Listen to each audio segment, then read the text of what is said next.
warahmatullahi wabarakatuh. Waalaikumsalam warahmatullahi wabarakatuh. Nah, terima kasih ya Ibu Nini sudah berkenan untuk saya wawancarai hari ini untuk menggali lebih banyak tentang bagaimana cara Ibu Nini sebagai kepala sekolah SD Negeri 76 untuk mengambil keputusan gitu ya. Sama Bu Ines.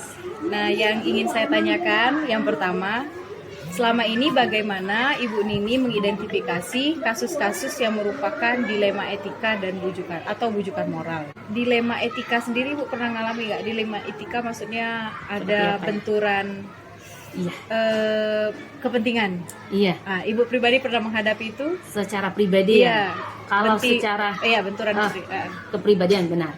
Secara pribadi, dilema di pribadi saya sendiri itu mungkin sebagai seorang ibu, sebagai seorang istri, dan sebagai seorang pekerja ya, sebagai seorang pendidik. Itu yang sering terjadi dilema moral itu luar biasa. Mungkin Ibu Ines juga merasakan dilema moral itu, apalagi ketika berhubungan ini dengan anak kita. Terakhir saya harus berhubungan dilema itu ketika saya sebagai kepala sekolah di sini, sebagai manajerial, saya pagi-pagi harus datang di sini. Saya mau selalu berusaha, saya yang paling pagi datang di sini. Anak saya juga sekolahnya mengundang orang tuanya untuk yang terakhir ini. Kalau yang sebelum-sebelumnya juga banyak. Yang terakhir itu untuk rapat komite di sekolah anak saya, rapat namanya pertemuan anak saya kan sekolah baru masuk kelas 1 SMA. Tapi saya tetap harus datang di sini dulu, nggak bisa langsung ke sana. Akhirnya saya tetap datang di sini, menyelesaikan tugas dan tanggung jawab saya di sini, sapa salam, menyelesaikan apa yang harus saya selesaikan di sini dulu. Akhirnya anak saya sudah telepon, Mama cepetan datang. Baru pergi. Dari tunggu, ayo sebentar nak ya, Mama selesaikan dulu pekerjaan di sini ya. Di situ sebenarnya dilema moralnya keluar. Saya sebagai seorang pendidik dan sebagai kepala sekolah di sini, saya harus menyelesaikan tanggung jawab saya.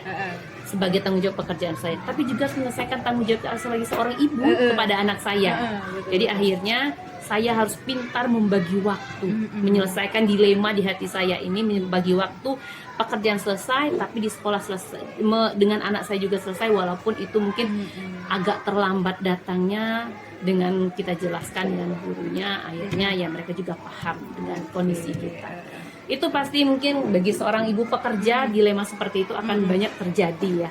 Kalau perihal bujukan moral Ibu pernah berhadapan misalnya ada keinginan untuk melanggar aturan tertentu. Iya. Yang sudah pasti itu salah namun tapi tetap kita lakukan namun kita lakukan. Ya, seperti itu misalnya kalau pengalaman selama ini misalnya seperti ini. Kita terhadap ini dalam proses mungkin sebagai saya dulu ketika menjadi seorang guru atau ketika sekarang sebagai kepala sekolah sih sebenarnya. Itu sesuatu hal yang tidak boleh saya lakukan. Tapi ada yang membisikkan, nggak apa-apa itu dilakukan. Misalnya masalah pembuatan perbaikan di sekolah ini, tapi secara memang itu tidak diperbolehkan, tapi kata guru nggak apa-apa. Tapi akhirnya setelah saya berdiskusi dengan teman sesama kepala sekolah, kemudian berdiskusi lagi dengan orang siapa sih yang lebih senior di sini, saya tetap harus mengikuti aturan yang ada. Itu akhirnya saya tetap memilih aturan yang saya Oke, tadi berarti Bu Nini kalau misalnya terkait dilema etika, kedua-duanya tetap berusaha digapai gitu ya Bu ya. Yang mana yang prioritas lebih dulu itu yang diselesaikan, paling dekat baru kemudian yang selanjutnya. Kalau bujukan moral, Ibu tetap harus sesuai dengan aturan yang berlaku. Kita tidak boleh melanggar aturan intinya, walaupun itu nanti untuk kepentingan apapun juga, tetapi kita harus tetap berdasarkan aturan. Apabila Ibu sedang berhadapan tadi yang kasus ini ya yang dilema etika ya. Apabila Ibu sedang berhadapan dengan dilema etika, lalu kemudian ingin mengambil keputusan, langkah-langkah apa secara terperinci satu persatunya sampai Ibu mengambil keputusan demikian gitu. Langkah pertama yang pastinya sama seperti itu, saya melakukan observasi secara mungkin guru-guru itu tidak tahu ya, kalau saya pas ini guru itu mungkin tidak tahu, saya mengamati mereka. Setelah itu saya membuat catatan kecil. Pasti harus seorang kepala sekolah itu memiliki catatan masing-masing individu guru. Tidak bisa kita mencatat secara global, oh guru-guru sih seperti ini. Tapi kita bisa, Ibu Ines akan catat, Ibu Ines ini orangnya seperti ini, seperti ini. Ibu Siska nanti orangnya seperti ini. Setelah saya memiliki catatan, saya akan berbincang. Setelah berbincang, saya ketemu permasalahannya. Setelah itu saya pastikan observasi saya tadi klik dengan apa yang setelah hasil saya berbicara dengan guru tadi, ngobrol ringan tadi, baru nanti saya belum mengambil keputusan dari cuman hasil saya observasi dan berbincang dengan guru. Saya cuman berpikir berbagai alternatif untuk menyelesaikan permasalahan ini. Mungkin ada 3 atau 2 alternatif. Setelah itu saya akan berdiskusi, terutama di sini kan ada guru yang senior, guru yang mungkin sudah mau pensiun, yang memang dituakan di sini. Saya kan masih termasuk kepala sekolah yang muda di sini. Jadi ya, saya akan berbicara dengan beberapa guru senior di sini, menjelaskan duduk permasalahannya, dan saya kira-kira ingin mengambil keputusan seperti ini. Bagaimana menurut pendapat beliau-beliau ini tadi. Dan tentu saja masukan dari mereka ini kan positif. Dengan pertimbangan mereka berpengalaman di sini. Sedangkan saya kan belum terlalu berpengalaman, baru sekitar 1 tahun di sini. Nah, dari mereka akhirnya saya mengambil keputusan. Mengambil keputusan dengan akhirnya keputusan ini yang saya berikan ini harus dilaksanakan. Harus dilaksanakan, dia dikerjakan dengan konsekuensi yang harus mereka tanggung. Intinya kalau mau nggak eksempelnya? Saya jelaskan, saya punya eksempelnya seperti ini. Kami di sini punya satu guru yang memang bermasalah. Memang dia itu dengan kepala sekolah yang lama dulu, akhirnya dia tidak dapat jam.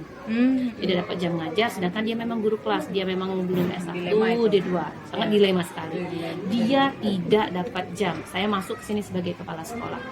Ketika mau menentukan jam belajar, bapak ini kan ngadep dengan saya. Saya kan mengobservasi juga bapak ini, kemudian tanya dengan guru-guru yang lain dan ngobrol juga dengan bapak ini. Setelah saya punya catatan banyak, bapak tuh ngadep juga pada saya. Bapak itu termasuk inilah, dia ingin menyelesaikan permasalahannya. Dia bercerita, ada etikat baik lah. Iya, ada etikat baik. Beri saya kesempatan. Saya ingin sebagai seorang guru, saya ingin mengajar, saya ingin mendidik. Mungkin ibu sudah banyak dengar, dia percaya mungkin banyak dengar tentang saya. Mohon dipertimbangkan juga, saya ingin berubah, saya ingin menjadi seorang guru kan. Jangan saya nggak dikasih jam. Oke. Setelah bapak itu, ya pak, nanti saya musyawarahkan ya dengan guru-guru yang di sini ya. Saya kasihan bapak itu. Ya. Saya berbicara dengan guru-guru juga yang senior, bukan hanya karena kalau berbicara dengan guru-guru yang lain. Akhirnya saya mengambil keputusan, bapak ini saya kasih jam, dia tetap menjadi wali kelas, tapi dengan satu konsekuensi, saya ini punya kontrak kerja dengan bapak, harus dipenuhi dengan bapak, mulai dari disiplin bapak, kemudian konsekuensi kalau bapak tetap seperti kemarin misalnya sering meninggalkan kelas, mau pergi kemana nggak tahu waktunya, bapak harus menerima apa yang telah bapak tentukan yang dijanjikan tadi ya, betul. Bapak akhirnya menerima, dan setelah saya observasi, sekarang sudah November ya, kita pembagian kelas Juli. Alhamdulillah bapak itu datang terus setiap hari, tapi memang kadang-kadang dia datang terlambat dengan dia kasih alasan yang jelas ya. Ada ya, bapak ini kan memang punya problem keluarga kan di rumahnya. Tapi alhamdulillah untuk saat ini dia dapat setiap hari ngajar ya. Alhamdulillah terselesaikan. Ini sangat dilema karena paling tidak saya mempertaruhkan 30 siswa nasibnya. Betul. 30 siswa ya. Dipercayakan ke bapak ini kan. Tapi kan saya tidak hanya melihatnya jeleknya dalam beberapa tahun ini, saya lihat juga sebelum-sebelumnya. Bapak ini kan sudah tahun berapa ya? Sekitar 2028 dia pensiun atau 2027. Jadi saya juga lihat beberapa puluh tahun yang lalu bagaimana track record bapak ini sebagai guru, dia bagus ternyata. Tapi karena setiap manusia itu ada problemnya. Dia punya problem keluarga, akhirnya dia menjadi seperti ini. Akhirnya karena dia juga saya tidak mau menjelekkan pimpinan yang lalu, dia tidak dapat jam intinya, akhirnya menjadi akhirnya. Tapi kan kita sebagai seorang manusia, kita harus memberikan kepercayaan kepada orang lain, memberikan kesempatan, tidak boleh mengejudge orang itu, oh dia ini kalau buru-buru terus enggak. Manusia itu kan ada bisa berubahnya menjadi manusia yang berubah. Iya, jadi ada alurnya, observasi, berbincang, berdiskusi dengan orang-orang yang memang sudah berpengalaman, kemudian saya ambil keputusan dengan nanti harus ada konsekuensi dari keputusan yang saya ambil kepada si anak. Dan itu sejauh ini efektif ya Bu ya? Efektif. Oke, sejauh ini efektif untuk pengambilan keputusan Alhamdulillah, iya, dengan langkah-langkah tersebut. Sampai menghasilkan suatu keputusan. Jadi kita punya dan buku sejauh ya. ini setelah di monitoring Alhamdulillah berjalan dengan keputusannya tepat gitu ya. paling tidak Bapak itu sudah menunjukkan perubahan. Kalau orang persentase mungkin sudah sekitar 80% Perubahan iya. ya. Apa saja yang selama ini merupakan tantangan dalam pengambilan keputusan? Iya. Banyak yang pastinya kalau tantangan itu yang pertama sekali dari diri kita sendiri, takut apa yang kita lihat tadi tidak tepat ya. Apalagi kita sebagai kepala sekolah itu berarti mempertaruhkan nasib guru, nasib siswa dan wali murid. Betul. Jadi banyak. Jadi keputusan kita benar-benar harus matang dengan mempertimbangkan banyak hal. Termasuk salah satunya kalau saya berdiskusi juga dengan orang dinas. Dengan Pak Erpan, Pak Edward dan Pak Erpan. Saya akan bertanya ketika ada permasalahan itu, saya akan bertanya karena tidak bisa saya mengambil keputusan tanpa restu dari orang atas ya. Betul. Ketika saya sudah dapat restu orang atas, saya ambil keputusan itu. Apa tadi?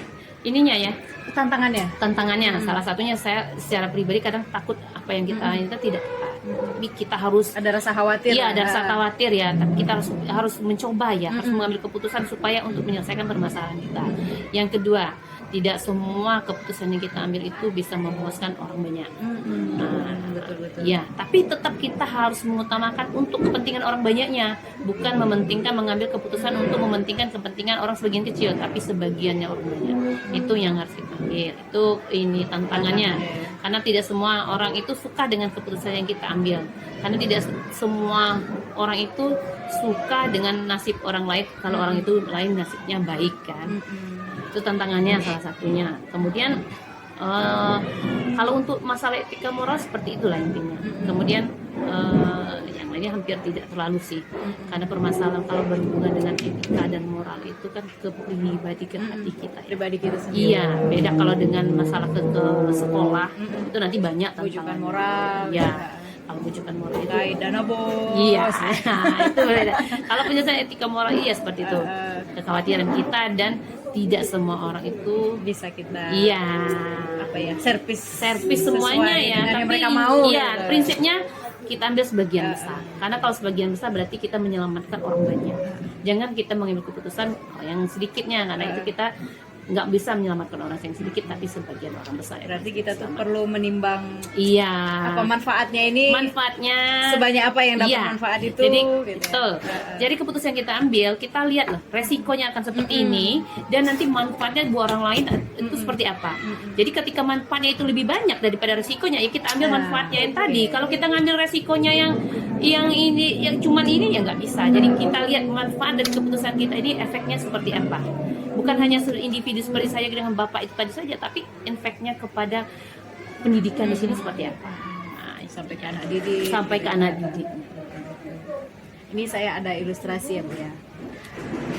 Apabila Ibu memiliki sebuah tata kala gitu, atau jadwal tertentu dalam sebuah penyelesaian kasus dilema etika, apakah Anda langsung menyelesaikannya di tempat atau memiliki sebuah jadwal untuk menyelesaikannya bentuk atau prosedur? Tadi kayak yang Ibu bilang ya, observasi dulu, tidak langsung serta-merta ambil keputusan kan? Perlu dipikirkan dulu. Oke, selanjutnya, adakah seseorang atau faktor-faktor yang selama ini mempermudah atau membantu Ibu dalam mengambil keputusan yang terkait dengan dilema etika seperti yang Bapak itu tadi? Iya. Intinya ada beberapa orang di sini yang bisa tempat saya berdiskusi. Jadi dia dianggap yang berpengalaman dan dia memang berada di pihak yang netral. Akhirnya dia menjadi tempat saya berdiskusi karena tidak mungkin kita tuh mengambil keputusan sendiri. Kalau kita mengambil keputusan sendiri risikonya akan lebih besar. Tapi ketika kita meminta masukan dari orang-orang yang sudah berpengalaman, selain itu kepada orang dinas juga kita harus berbicara. Jadi intinya orang-orang yang membantu itu adalah guru-guru yang di sini sudah senior, pihak dari dinas, terutama Pak Erpan karena dia memang pembinaan GTK kita, kepegawaian kita. Kemudian kepada teman-teman kepala sekolah yang memang sudah senior dan memang dia welcome terhadap saya dan dia memang dituahkan juga di antara kepala sekolah itu, kita juga berbicara gitu, meminta pendapatnya, pertimbangannya. Mereka kan akan memberikan masukan kepada kita seperti apa nanti keputusan yang harus kita ambil. Oke, terakhir nih Bu. Pembelajaran apa yang dapat Ibu petik dari pengalaman mengambil keputusan dilema etika? Oke, pengalaman. Pengalaman itu berarti kita mengambil keputusan tuh jangan pada saat itu juga. Iya. Jadi mengambil keputusan itu harus kita berpikir dulu dan berdiskusi kepada orang lain. Jangan mengambil keputusan secara sendiri dan pada saat itu juga. Karena keputusan itu bisa berbahaya. Karena keputusan seorang kepala sekolah itu impact-nya akan besar. Jadi keputusan itu harus kita pikirkan dulu sebelum mengambil keputusan itu. Kita analisis, kita observasi, kita berbicara dengan orangnya sendiri, berbicara dengan orang lain, berbicara dengan atasan kita juga lagi, dan bertanya lagi dengan kepala-kepala sekolah yang lain. Intinya diskusi baru kita ambil keputusan. Insya Allah dengan prosedur yang kita lakukan tadi, insya Allah resikonya sedikit, manfaatnya yang akan lebih banyak. Harus tahu langkahnya, Iya. jangan ngambil keputusan mendadak, Iya, betul, sesegera betul. mungkin perlu dipikirkan matang, Matang. baru kita bisa mengambil keputusan yang tepat. Yes. Oke, terima kasih Bu Nini atas Sama-sama. waktunya. Sudah membantu saya dalam mengerjakan tugas modul 3.1 ini. Ya. Semoga sukses ya. Ya, Nah, nanti makasih bisa ya, jadi Bu, ya. kepala sekolah juga. Assalamualaikum warahmatullahi wabarakatuh. Terima kasih Ibu atas waktunya sudah mengizinkan saya untuk mewawancarai Ibu terkait dengan tugas saya di kegiatan guru penggerak modul 3.1 demonstrasi kontekstual. Kami diminta untuk mewawancarai kepala sekolah 2-3 orang. Ibu adalah kepala sekolah dari sekolah tempat saya mengabdi ya Bu ya. Jadi saya ingin bertanya terkait dengan bagaimana kebijakan Ibu mengambil keputusan Ibu. Yang pertama yang ingin saya tanyakan ke Ibu adalah bagaimana Ibu mengidentifikasi kasus-kasus yang merupakan dilema etika atau bujukan moral. Ya, Waalaikumsalam warahmatullahi wabarakatuh. Jadi kasus kita identifikasi yang dilema etika dan bujukan moral itu kita bisa lihat dari kasus-kasus yang sudah pasti itu sudah ada kasus-kasusnya itu yang kira-kira tidak dari jurnis kita, dari pedoman kita dalam menyelenggarakan sekolah itu tidak menyimpang. Nah itu yang untuk yang kira-kira menyimpang, nah itu maka kita harus bedakan ya, dengan tepat itu. Kalau yang dilema etika berarti tidak melanggar jurnis kita gitu ya Bu ya, tapi kalau dalam bujukan moral itu ada pelanggaran gitu ya. Baiklah. Yang kedua Bu yang ingin saya tanyakan, bagaimana Ibu menjalankan pengambilan keputusan di sekolah Ibu, terutama untuk kasus-kasus yang ada dua kepentingan yang sama-sama benar, yang dilema etika tadi, dan sama-sama mengandung nilai yang baik gitu. Pertama kita identifikasi permasalahannya, kemudian setelah diidentifikasi kita mencari alternatif yang terbaik untuk keputusan itu. Kemudian kita juga mencari pendapat dan musyawarah dengan orang yang tepat, ya, yang tepat. Nah, setelah itu baru kita dirumuskan kembali di permasalahannya, di kira-kira yang mana yang terbaik. Nah itu yang nanti kita jadikan interpretasinya. Saya mau minta tolong Ibu jelaskan langkah-langkah atau prosedur seperti apa yang biasa Ibu lakukan selama ini dalam pengambilan keputusan yang runutnya seperti yang tadi dijelaskan. Pertama kita melihat dalam suatu permasalahannya dulu. Setelah permasalahannya, kemudian kita lihat apa yang perlu kita ambil, kita identifikasi dulu. Setelah itu, permasalahan itu kita prediksi benar salahnya, kemudian dampaknya atas keputusan itu, kemudian kita pelajari juga menyalahi atau tidak dari yang sudah aturan yang sudah ada. Kemudian baru nanti keputusan itu kita identifikasi, kita ambil setelah kita berdasarkan pengalaman kita kaji. Selanjutnya Bu, hal apa saja yang selama ini Ibu anggap efektif dalam pengambilan keputusan pada kasus-kasus dilema etika? Pertama, yang paling efektif itu sebelum mengambil keputusan kita musyawarah. Musyawarah ya, betul. Yang musyawarah dengan semua sekolah, semua warga sekolah, dalam ini guru dan staf yang ada di sekolah. Kemudian juga kita kalau kepentingan itu yang menyangkut warga sekolah, dalam hal ini menyangkut komite juga, itu kita konsultasikan komite. Kalau yang betul-betul sangat diperlukan, itu kita minta bimbingan dari pengawas dan ya. Selanjutnya Bu, apakah ada tantangan selama ini dalam pengambilan keputusan pada kasus-kasus dilema etika? Banyak sekali. Banyak sekali, kadang-kadang berbenturan, ada kepentingan-kepentingan. Jadi kita harus jernih, kita harus berpikiran, berpedoman kepada aturan-aturan yang ada, dan tentu saja kita juga harus mendahulukan moral.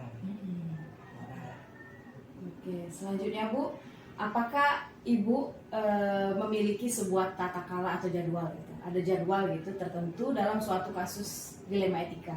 Maksudnya gini, apakah Ibu harus menyelesaikan itu segera di tempat, atau Ibu nanti dulu, saya pikir dulu pelan-pelan gitu dalam pengambilan keputusan terkait dilema etika?